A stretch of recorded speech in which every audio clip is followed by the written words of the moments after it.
My name is Mike Williams. I teach in the Department of Political Science at the University of San Diego. I'm also director of the Changemaker Hub and co-director of an initiative called the Urgent Challenges Collective. And this event is part of our homelessness and food insecurity action week.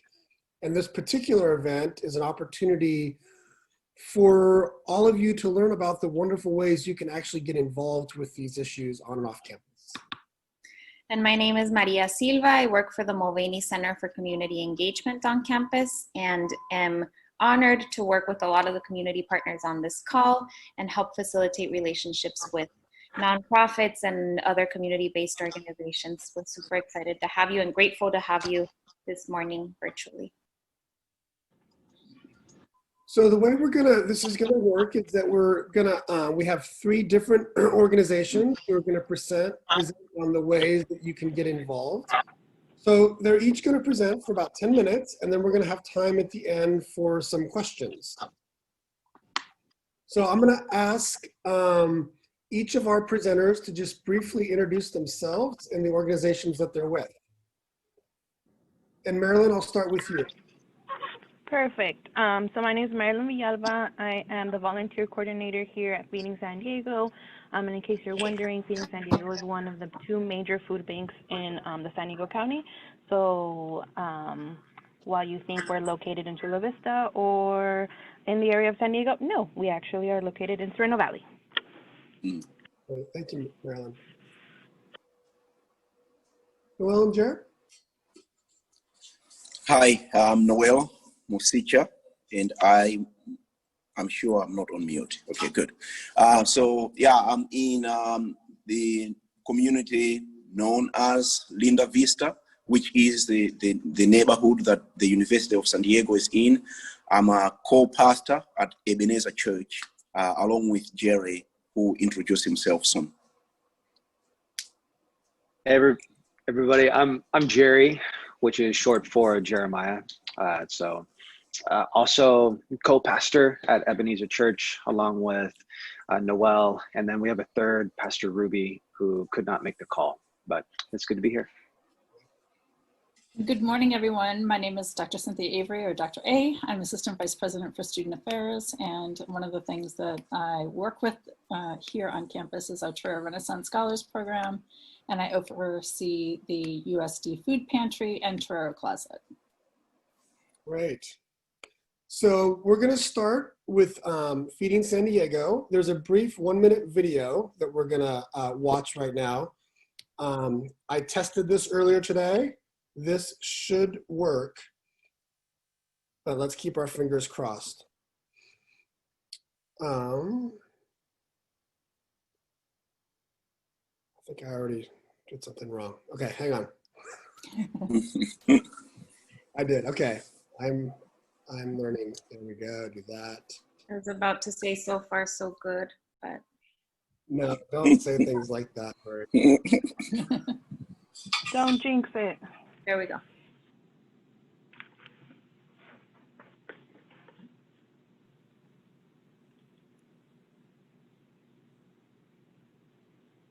Feeding San Diego is on a mission to connect every person facing hunger with nutritious meals by maximizing food rescue. We provide more than 26 million meals every year to children, families, veterans, college students, military families, and people facing homelessness in partnership with a network of 300 local charities, schools, faith communities, meal sites, and food pantries. All distributions that are open to the public are listed on our Find Food map. Head to feedingsandiego.org and navigate to Get Help, Food Distributions. Scroll down and enter your zip code. To see all distributions near you, under Category, select Any.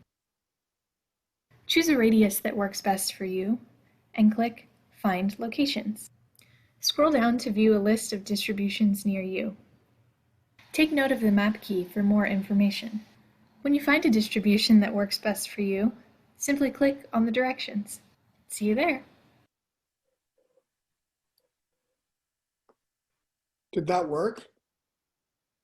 Yes. Ah, now my day is so easy. Okay. Marilyn, thank you for sharing that video. And we'd love to hear some more thoughts about Feeding San Diego.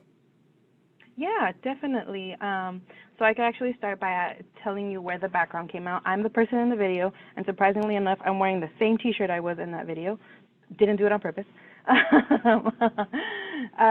But since this is a resource fair and we're talking about homelessness and how to find food and food insecurity, Feeding San Diego thrives on connecting, as you saw in the video, any person facing hunger with nutritious meals, right? So me, along with my team, we decided that it would be a great tool to let the public know about how to use our Find Food Map, right? Because I'm pretty sure that not all students that are attending the University of San Diego live in the Linda Vista area. For all I know, you're living in Chula Vista and San Isidro, in La Mesa, and where do you find food that's close to you, especially in this pandemic, since a lot of us aren't necessarily going out too much, right? So like you see in the Find Food Map, type in your zip code. A lot of us don't have cars or reliable transportation, so that's where finding a mile radius that works for you, whether it's 2, 5, 10 miles, to get food, that is essentially very, very helpful. But if we're talking about Feeding San Diego, I can share some numbers with you. So pre-pandemic, we were looking at 1 in 8 adults facing food insecurity, right? So they're not sure where their next meal is going to come from, and that includes separately, but included 1 in 6 kids. Currently, in this pandemic, we're seeing that 1 in 6 adults are being affected, and 1 in 4 kids are also being affected with issues of facing hunger. So we've been doing a lot of extra things as much as we can with social distancing in terms of inside the warehouse, but outside. We've done and had many more partnerships with schools throughout the county, as well as upping like our mobile pantry distribution. So I'm not too sure if anybody knows, but for a little bit, right, we were taking care of our community by doing a weekly distribution at the Qualcomm Stadium. Well, at the moment, that's being changed just because, well, they're doing construction there. So now we're doing it at Palomar College, located in San Marcos, as well as at San Diego State and one of their parking lots. But I know that this issue of food insecurity, a lot of people just think it's like, it's people who are homeless, it's people who, well, that's essentially it, right? We mostly think that food insecurity is with people who don't have a home, but no. Here at Feeding San Diego, we like to inform everybody that it's our military families, it's our veterans, it's our college students, it's our regular families, and of course, people facing hunger. And so what we try to do is we partner again with 300 different agencies, from schools, from churches, from small, large agencies, right, to get community food out into the community. So as mentioned earlier, of course, we are one of 2 major food banks throughout the county that get food to these locations. Now, again, if you're somebody that needs food, of course, go to our website, use the Find Food Map. But if you're somebody who wants to get involved, right, there's a lot of whole thing of like, well, how do I get involved? How do I help? How do I get my best foot forward? We are recruiting volunteers. Our protocol is a little different than usual. So we are asking that individuals who are interested in volunteering have a food handler card or at least 18 years of age and older. So if that's already you, please go to our website, and you will see under the volunteer page, there is a quick form for you to fill out, which is a Google Doc that says you're interested in volunteering. Of course, you're going to be asked on there if you do or don't have a food handler card. It should take no more than 5 minutes to fill this application, and then someone on our team will, of course, reach out, schedule a brief 20-minute interview, and then, of course, if you are given a green light, you are told how you are able to come and help us at our warehouse. But that's us. You're muted, Mike. I'm sure he was saying thank you, Marilyn. As I was saying, thank you not only for explaining how to get involved, but thank you for framing the issue and giving us the broader perspective of how this is impacting the community. And for all the work that you're doing. Thank you, Marilyn. No, thank you. It's honestly a big blessing to be here at this point in time. Mm-hmm. All right, I want to turn to our friends from Ebenezer, our very good friends. All right. Like I said, my name is Noel Musicha, and I'm with Ebenezer Church in Linda Vista. And really now, Our church is a newer church plant, about 3.5 years in. And one of the things that we wanted to do is we wanted to make sure that as we are engaging with our neighborhood, the church doesn't just become a thing that happens on Sunday, but that we are really involved in the issues taking place in the community. And so we are involved in different areas, including in the neighborhood schools. But our interaction, especially with homelessness, is informed by the way that we look at the neighborhood in general. Right? When we're talking about impacting the neighborhood or being church with the neighborhood, one of the things that we're looking at is we can't talk about impact or doing well apart from considering the most vulnerable among us.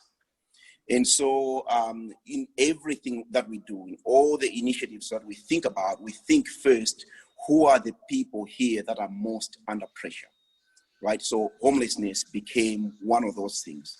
The beauty of well, I don't think you can call this a beauty, but the good thing about the way homelessness works in Linda Vista is just about everyone that's homeless in the neighborhood, that's unsheltered in the neighborhood, they all kind of know each other. And so, and many of them are from the neighborhood. And so what we've done is to build relationships there.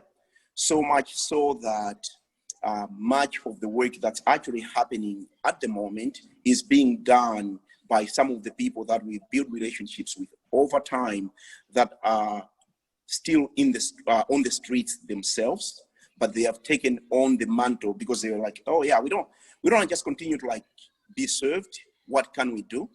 And so those friends have become the ones that have taken on the mantle to serve, their other friends while we work to resource them.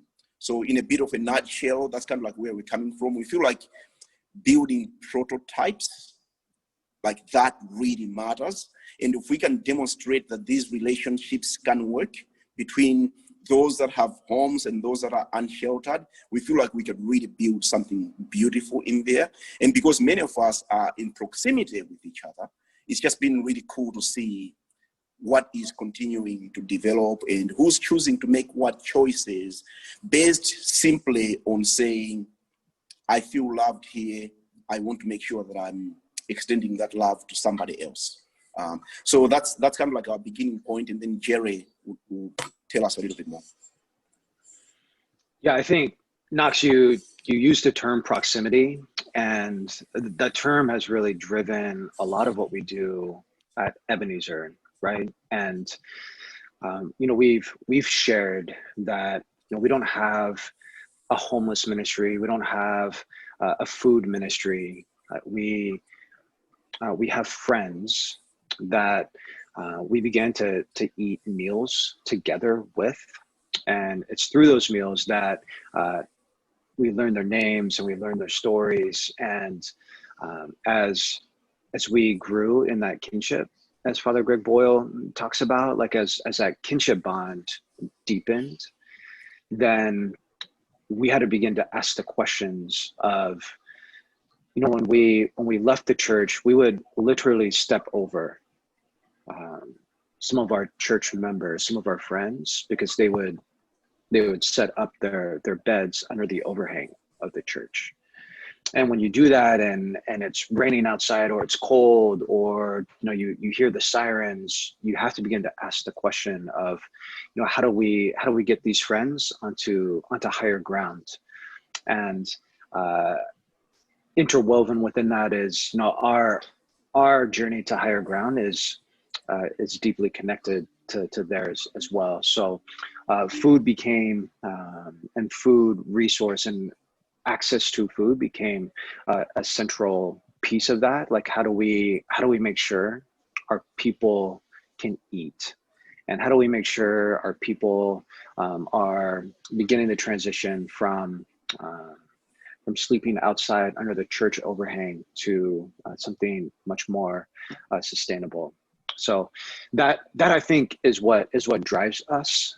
Understanding that we've been given so much, and part of that responsibility is to come alongside those who are most vulnerable, like Noxie said. So I do feel like we kind of stumbled upon like this piece, but it's a beautiful part of Ebenezer Church, right? And I can picture our Thanksgiving meal that we did a couple years ago, and you had Mike there with his boys, sitting at the same table and breaking bread with some of our friends from the streets, and we just feel like that's the picture of community that we've been called to strive for. So that's a little bit of what we do and why we do it. Knox, did you want to add anything to that?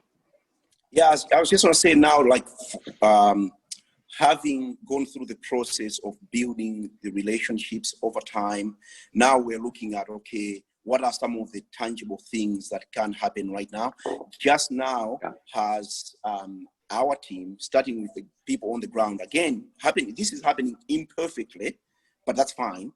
Just now, we've had our team now develop a schedule for how they're gonna go out. So what days they're gonna go out. So I think it's like Tuesday, they're bringing Gatorade and like praying for people just to remind them that they are not in this to get alone. Same thing on Thursday. And then on Sunday afternoon, we're gonna create what we're calling quote unquote like office hours.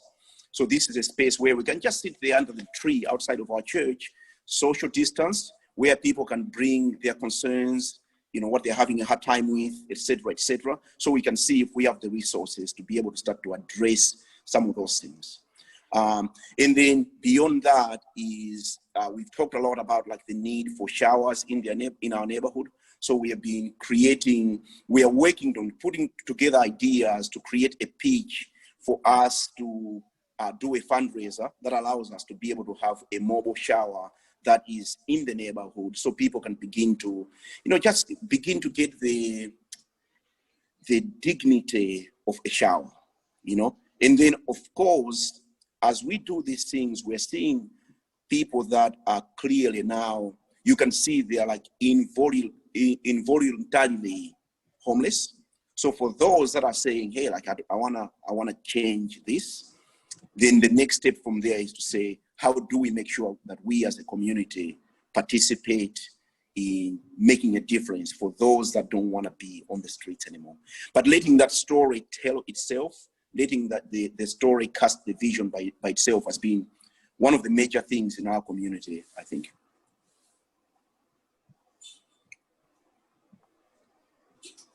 Thank you so much for that. I'm sure that we can follow up more with some questions at the end with the students and with Maria and I. But thank you both for that.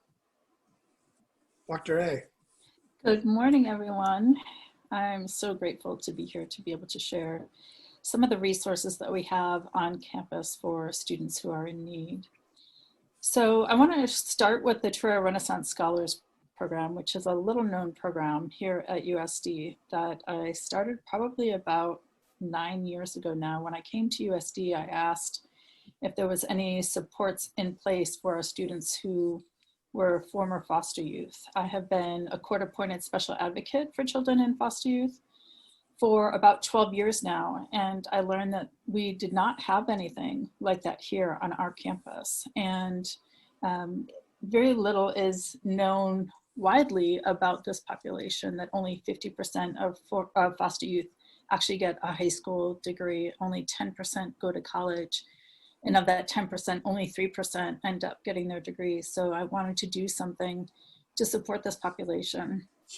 And so I created the Touro Renaissance Scholars Program, which is a little different from the scholars programs at our local public colleges and universities, because we have widened the doors to include our students who are homeless. And when I had conversations with different administrators about these students on our campus, people did not understand that we do have students here at USD who struggle with these issues of homelessness and food insecurity. And so the Touro Renaissance Scholars Program was born and supporting these populations. And we have coaches that volunteer their time who are administrators here on campus, and staff members who serve as a one-on-one coach for these students to encourage them. And we've had a great success rate. We've had 100% graduation rate from the program, with the exception of students who have taken medical leaves. So since the program has developed, we've been able to also offer internships for students during the summers, where the university match to the grant that I receive is housing. So students are also housed during the summer and don't have to worry about finding a place to live. In addition to getting experience through a great partnership with the Mulvaney Center. They serve in a variety of different ways in the community, and we can pay them for their volunteer work in the community as part of the grant. So they also receive income, as well as the opportunity to support and lift others through their internship experiences. Since that time, I have been involved with an increasing number of students who have shared their struggles with food insecurity on our campus as well.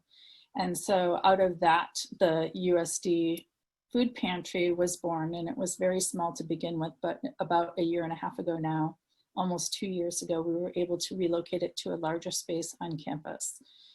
Due to generous funding from Associated Students, we're able to provide a lot of food to students who need it. And the food comes from, in large part, the San Diego Food Bank. In addition to that, I shop multiple times a week to support the food bank to make sure that there's plenty of food for our students. In a typical year, we serve about 200 students who are experiencing food insecurity. This semester, we have approximately 60 students who are local and who are using the USD food pantry. The food pantry is a little bit different than like a normal food bank because we are working with college students. And so we also supply things such as notebooks and pens, pencils, highlighters, calculators if students need them. We also supply hygiene products as well. So soap, shampoo, toothpaste, floss, toothbrushes, all those kinds of things, women's health products. All of those are available to students who register to use the food pantry. There's a quick enrollment form that students fill out, and it's available on our website if students search food pantry. And we also have been able to develop the Torero Closet, which is where gently used professional clothing has been donated for students. And they can pick out and take home any of the clothing that's in there that they are interested in. And that way they feel more confident for interviews or internships, what have you. So it allows students who may not be able to buy a new dress or a new suit to go ahead and have access to those as well. We do have 2 work-study positions. Both those positions are filled right now, but we also like to work very closely with different student organizations if they're interested in having a food drive or in raising funding to support the pantry and Torero Closet. So if a student is interested in that, I'm more than happy to give them information on that. In addition to that, we do also receive a significant amount of support from the Parents Association, who in the last year has really come to understand the issue here at USD of food insecurity and homelessness of our students. And they have provided a significant donation as well for me to be able to purchase the food for this program. So if anybody has any questions, I'm more than happy to answer them.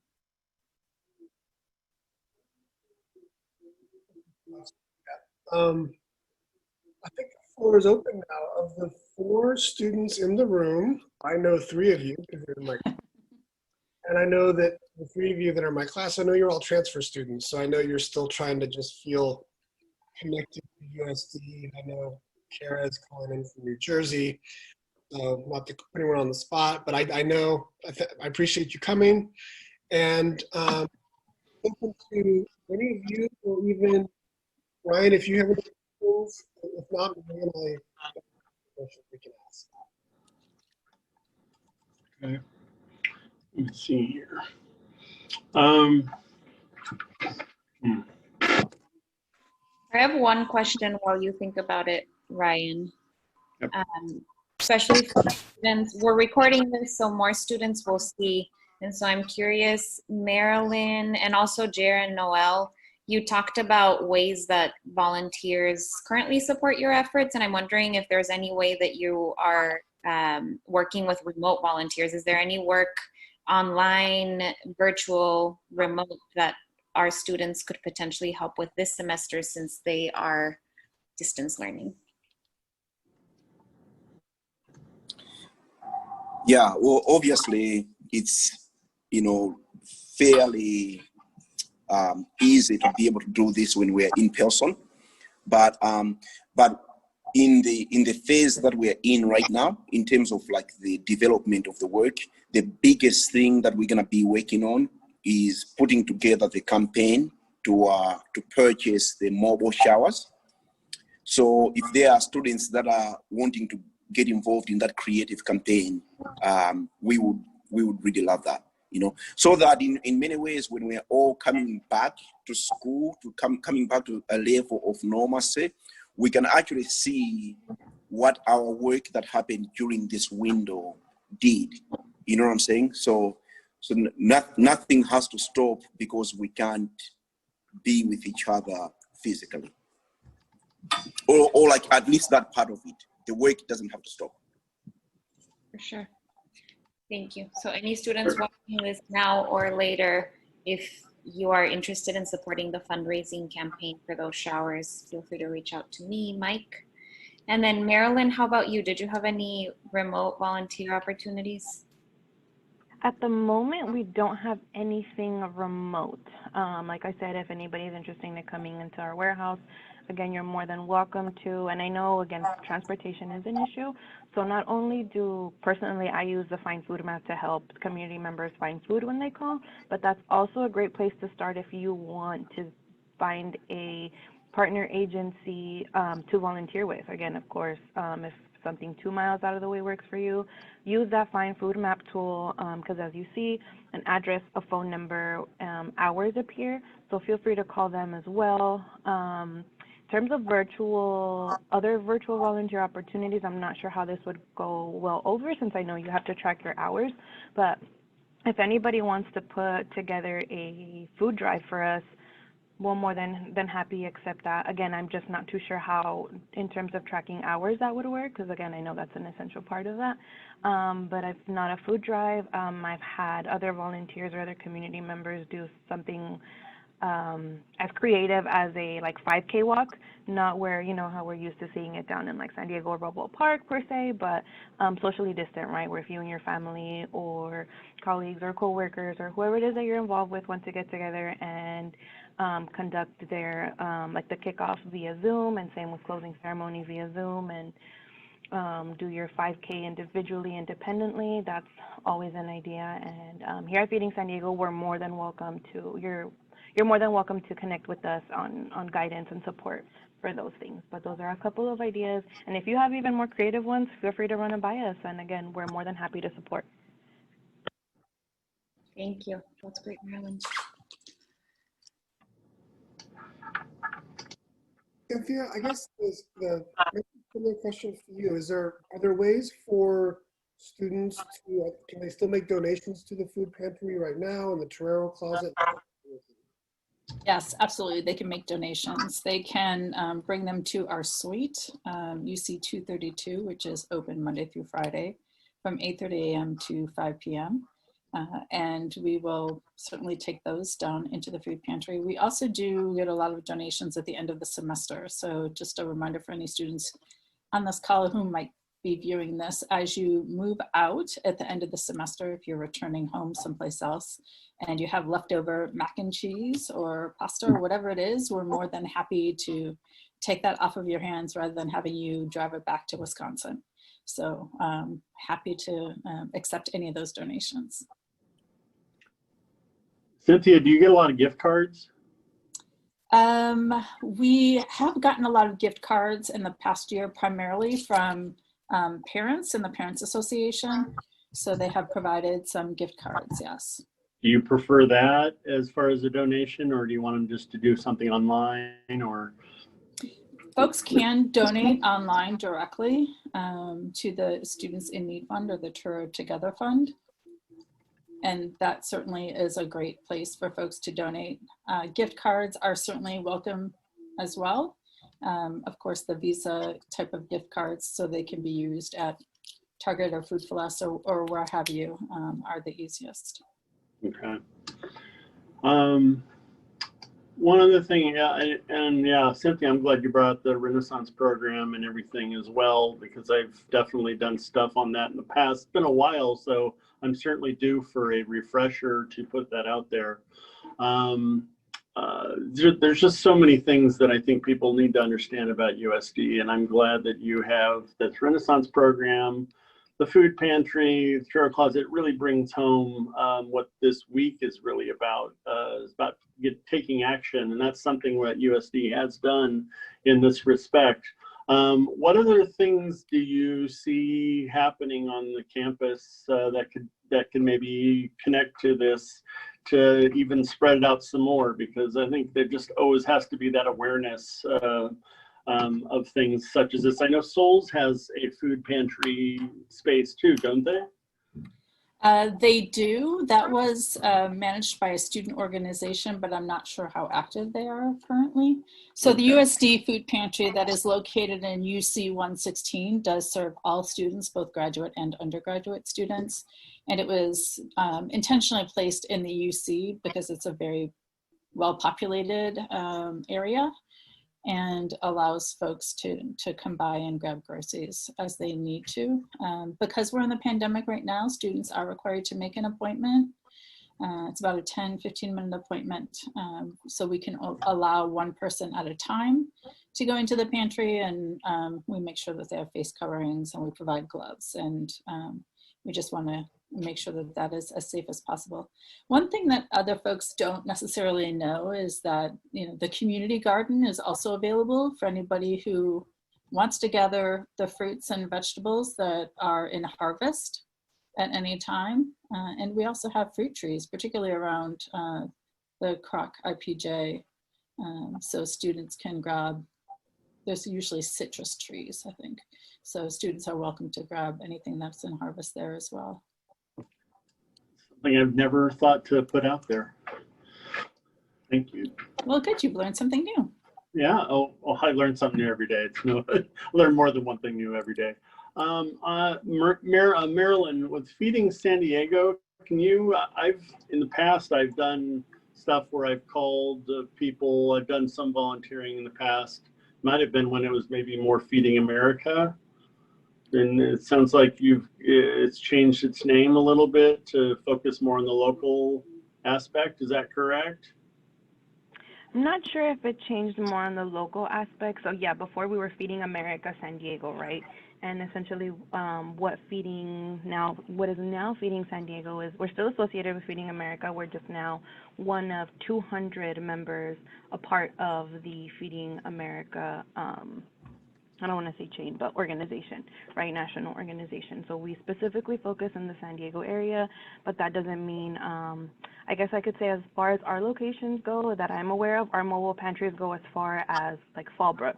We're going as east as Alpine and Borrego Springs and Descanso, Potrero, Guatay, which were areas I did not know myself until I got here and was able to experience what the mobile pantry looks like for our locations in San Diego that are more east, right? That we have a harder time finding produce that is cheaper, right? Because out there you just have like things like Vons and Ralph's, and I went to school in a very rural area where I had a Safeway that was not cheap at all.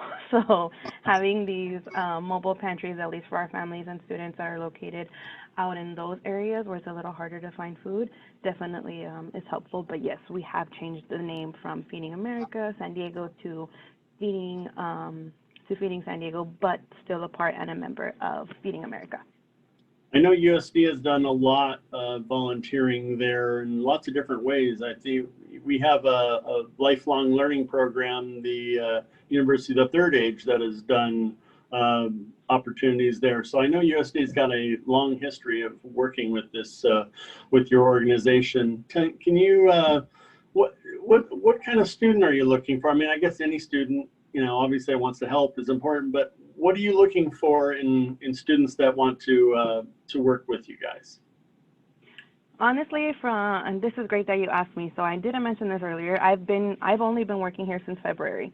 So I was working here a month and a half before the pandemic hit, which to me is still the greatest and most incredible thing that could have happened to me personally, because I don't think I would have been able to capture the truest essence of what it is to work for Feeding San Diego, what it is to work at a food bank, right? And how it is that we're serving and helping the community.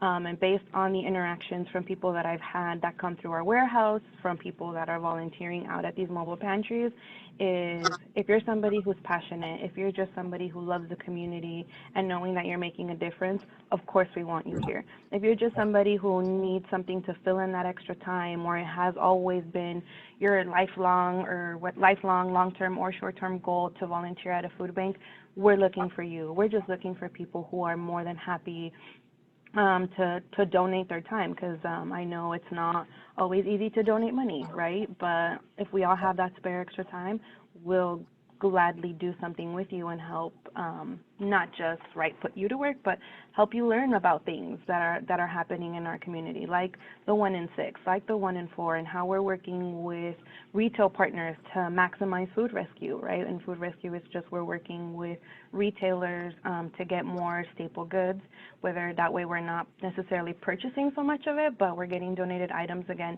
to send out to communities, to send out to our schools, to send out to those families in need. So if you're passionate and if you want to learn more about this, definitely, I will say, since there are a couple of students in this call, I'm not necessarily sure what your background is, but I can share that I have a lot of nursing students. I got a lot of nursing students who, of course, need those extra community service hours to make them competitive for medical school, graduate school.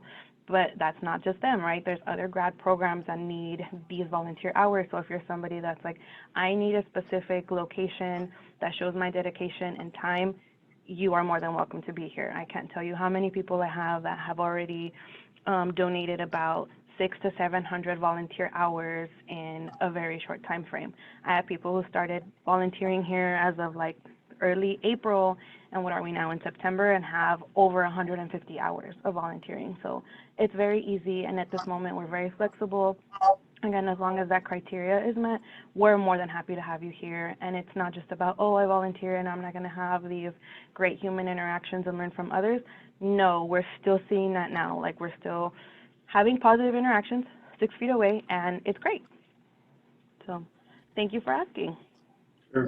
Go ahead, Brian. I don't want to take over all the questions. Obviously, the students have questions. No, yeah, of course. I think we should prioritize it. If you want to write your questions in the chat box too, I'm happy to read those out loud. But Ryan, I had a question for Jerry Noel, because you mentioned about the community building aspect of your work, and you mentioned how you were using the meals as a way to community build. But I also know that we talked to each other for over a year about having USD students see themselves as part of the Linda Vista community and what that could look like with your church, right? And I'm just, if we can imagine the time past COVID, I guess, or imagine a time when USD students are back on campus at least, could you just talk about your philosophy of community building, and if USD students were to be involved, what that might be like for them? Because I really appreciate the way you think about community building. I just wanted you to share that out. I would say, and Knox, you can jump in. I would say that's driven by 2 core tenets. One is through kinship, and when we see like these fellow image bearers and just the inherent dignity that comes from being a human being, it's really, really, really hard to demonize somebody when they're your friend, when you're eating a meal with them, when you know their story. Like, it becomes harder to vilify and demonize, and it becomes much easier to advocate on their behalf because they're family and they're friends. That's one piece, and the second piece is that we believe community, like, that happens as a natural byproduct of being on mission together, right? So if we have a shared goal shared mission, shared purpose, then community happens along the way. So if we have a specific mission of creating a better, more equitable Linda Vista, that's not being overrun by gentrification, that fights on behalf of these tenants who are struggling with slumlords. When we're in this together, then community happens along the way. So those are two things that kind of drive our philosophy on community. Yeah, and I think that takes us back to that proximity, piece, in that you can't develop people in a test tube. You have to be in proximity to them. You cannot develop people in a test tube. So we have to actually be there with each other. And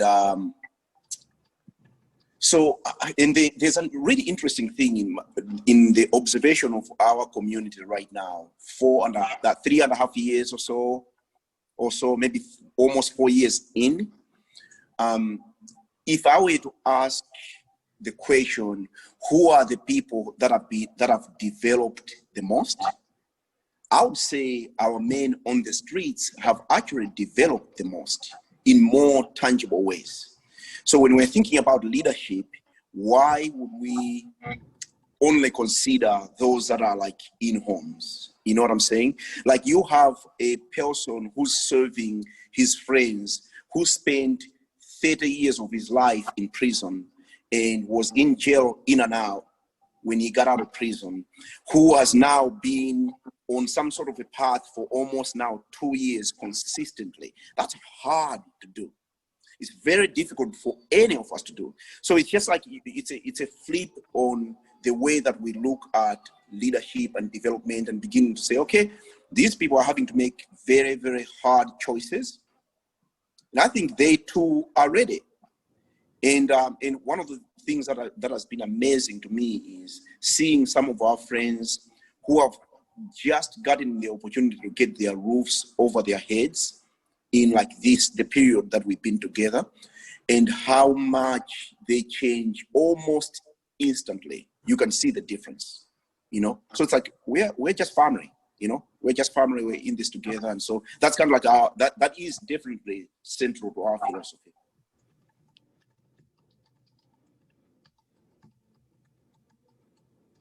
Cynthia, I had a question for you. Unfortunately, we know that there's often stigma attached for individuals who are housing insecure or food insecure. And I'm wondering if you could just reflect on, I don't know, what you've seen at USD in terms of those students who need support, the relationship they're building with each other, and maybe how we as a USD community are beginning to be, I don't know, to combat that stigma that comes with these issues. Mm-hmm. That's a really good question, Mike. I would say in the TRS program, students are really grateful to have each other. So the community that we've been able to build there, actually, I just received a thank you note and was looking at it yesterday from a recent graduate from the TRS program, saying that was one of the first places that she felt community on the campus, that there were other students like her with similar experiences, having moved around so many times and being in the foster care system, and really appreciated the opportunity to break bread and develop relationships with others who had had that same experience.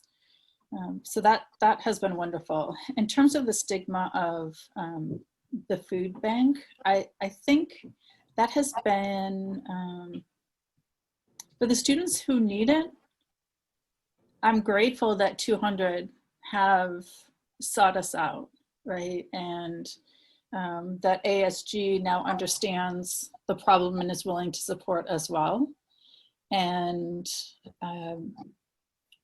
because we tried to offer the service in a way that upholds dignity and respect of each individual, I have not heard any concerns that they felt shamed or shameful because they were using the food pantry in the closet.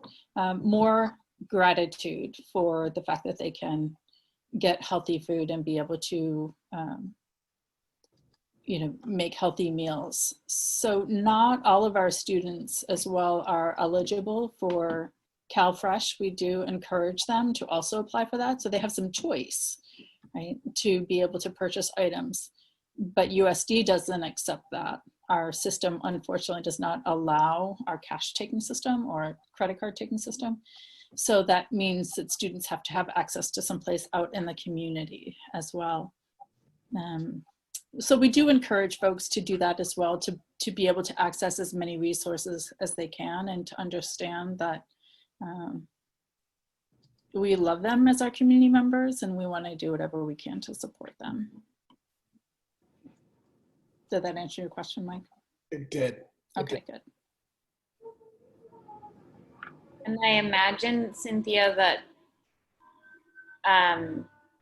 maybe intentionally, or maybe, I guess the question is it intentional or not? But I imagine that the students that you're serving, you don't only serve the students, but they're probably feeding their families as well. So is there some intentional outreach to the families of the students too? Is that something that they can intentionally come in and ask for, perhaps diapers or baby food if they have children, or special needs if they have other family members that they're caring for?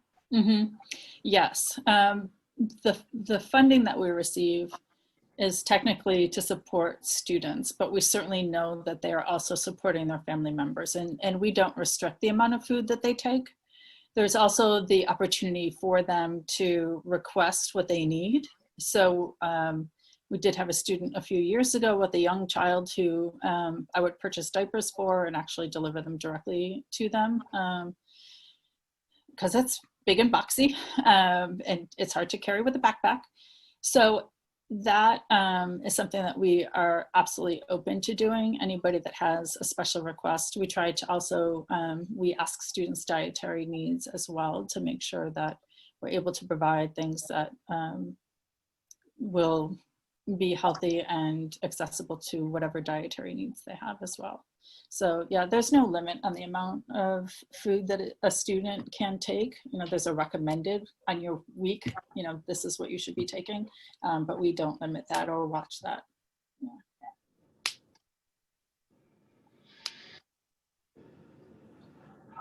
We have a few minutes left, so the students that are out there, please feel free right now if you have any final questions, or like Maria said, if you just want to put them in the chat, we're happy to read them for you.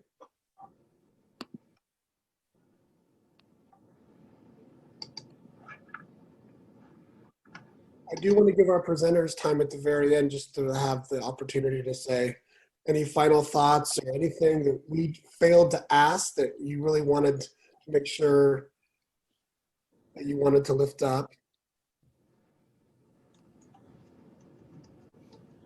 Maria, Ryan, do you have any final questions, or should we just ask the presenters to give us some final thoughts? I'd love to hear the presenters. So this is your opportunity to just either reinforce something that, as Maria said, this is going to be on our YouTube channel, so there's going to be many more eyes and ears watching and listening. So if there's anything you want to reinforce, or anything that we did not ask you, or a point that you really want to make, and I'll start with our friend Marilyn. Yeah, thank you. So again, pre-pandemic, we would have everybody come in from the community, whether it was your first time or not your first time, and we would start with a brief, script of what Feeding San Diego does, right? How much produce is that comes in through our warehouse and our different partnerships. So I've definitely missed sharing this piece, but about 97% of the produce that comes through our warehouse is usually donated. And what I like to share is it's donated for the mere fact that it's too big, it's too small. The color looks a little bit funky than what we're used to. It has a lot of natural scratching and bruising, but that doesn't necessarily mean that it's not safe for consumption, right? So that's when we take it in, and we use volunteer support to separate the good from the bad. Well, how do you know what good from bad is? Well, bad, clearly, the moldy stuff. The moldy stuff gotta go. But also the stuff that won't make it within the next 3 to 5 days, right? Because we're not sure if we are gonna send that out into the community today, tomorrow, Saturday. So there's that of how, again, we're maximizing retail rescue, but also maximizing the food that's grown locally. In case anybody's wondering, well, what happens to that food that's so-called bad? We partner with pig farmers throughout the county. So we fill up these really big, large totes so that we put all the moldy stuff, the nasty stuff, and they'll essentially come, pick it up, and feed that stuff to their pigs. So this is how all of it stays within the food system, and of course minimize how much waste we're putting out there. So again, if you're just interested in like how it is that we do all kinds of different recycling, that's one of my favorite facts to share with everybody. We do it down to like making sure it goes to the pigs and it stays there. So we're definitely eager to have people learn about those things, but we also have a group of interns and somebody who actually works for the county that works in our offices that could help on things that talk about CalFresh, right? Because there's all these stigmas and not so unknowns and knowns of CalFresh, right? So if you need somebody but are too embarrassed to call the county, well, guess what? You can call us and we can redirect you to a person that works from the county that is working in our office spaces. But I definitely appreciate the opportunity to not just share what I have learned here, but have learned from all of the other partner agencies on this call today. So thank you very much for the opportunity.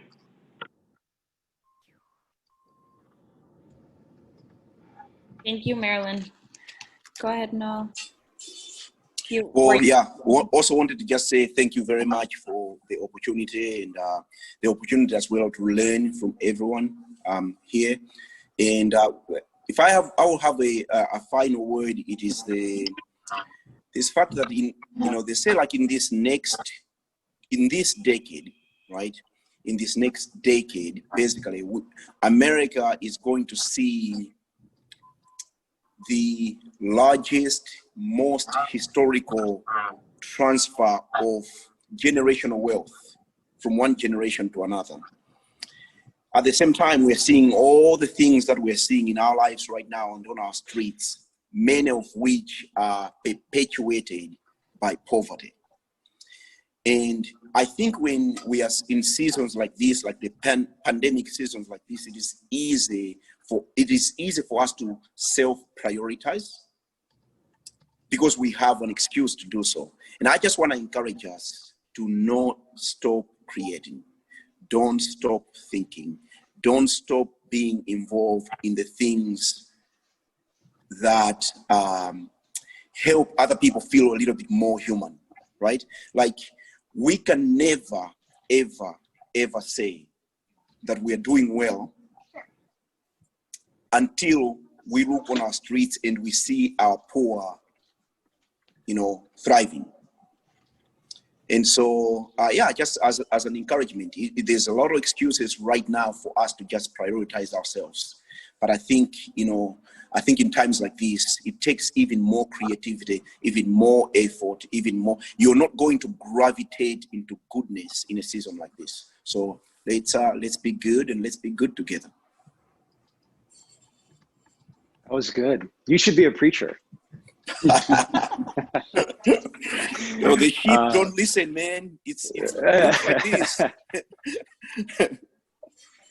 I feel the only thing that I would want to add would be when I first heard about the Turn Left campaign, and I don't know if that's still like active, like if you guys are still pushing that, but I remember hearing about it and knowing that was more than just a geographic or like a left-hand turn, right? That's a very intentional place that's important for communities like this, right? Like the turn left is, we've been told all of our lives that safety and the good people are over here and to stay away from the people over here. And the Turn Left campaign really challenged those things and said, look, as a group of future community activists and world changers, like we need to go left and we need to see the people in the community to our left And that really spoke to our community. And I would just say that the spirit of that lives on, right? And the importance of that lives on, that the people to the left of the university, they need what you have to offer. And the education that you're receiving and the things that are being driven into your soul, like, don't forget about the folks to the left of you. When you leave the university, physically when you come back, but also just in your own heart and in your own mind, when you think about USD, that there's a community that will really benefit from what you have to offer.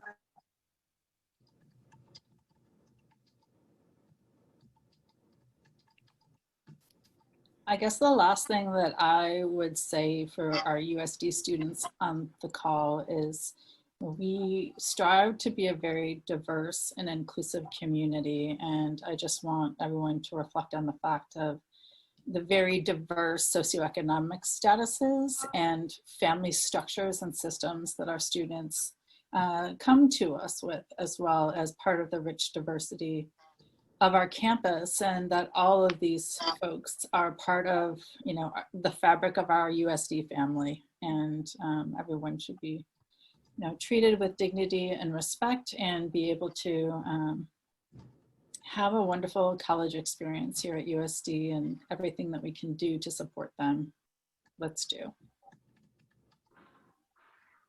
Thank you, Cynthia, Jerry, Noel, Marilyn. Thank you so much for sharing all of that. Thank you, Noel, for it felt like wrapping this up with a prayer almost. So thank you for that call to action. As isolating as a pandemic feels, you're right in that I think it's a privilege to be able to just prioritize our own selves and not think of others, and the call, I think, is to think of others, right? To include not just our families, our friends, our communities, but also our neighbors.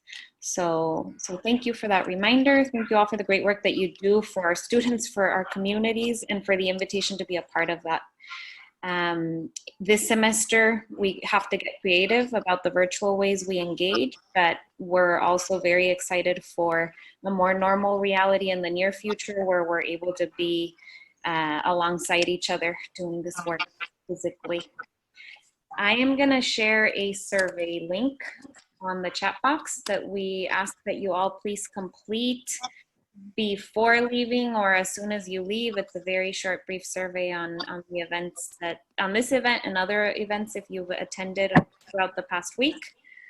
And yeah, just a lot of gratitude. I don't know if you want to add anything else, Mike. Yeah, yes, thank you to everyone on this call, especially our presenters, for taking the time out. We know how busy you are with your work.